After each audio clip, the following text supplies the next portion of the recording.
raised my son alone after his father walked out when he was 3. I worked 2 jobs, skipped meals, and wore the same coat for 10 years so he could have everything. When he turned 30, he was still living in my house rent-free, barely speaking to me except to complain. One morning, over coffee I'd made him, he looked at me with cold eyes and said, "I'm tired of you, Mom.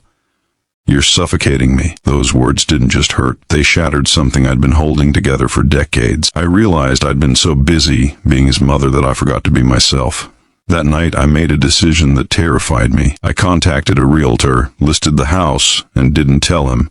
Within 3 weeks, I had a buyer. The day I told him was the day I handed him the eviction notice. His face went white. For the first time in years, he actually looked at me, really looked at me, and saw a person, not just a servant. He stammered, asking where he'd go, where I'd go. I told him I'd bought a small apartment across town and that he'd have to figure out his own life now. 2 months later, as I was settling into my tiny new place filled with books and plants I'd always wanted, my son showed up at my door. His eyes were red. He told me that losing the house forced him to get his life together. He'd found a job, rented his own place, and finally understood what I'd sacrificed. He broke down, apologizing for every cruel word, every moment he'd taken me for granted. We sat together on my little balcony, drinking tea as the sun set. He held my hand and said, "Thank you for loving me enough to let me fall.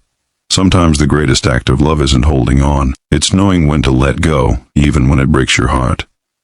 That day, I didn't just get my son back. I got myself back too.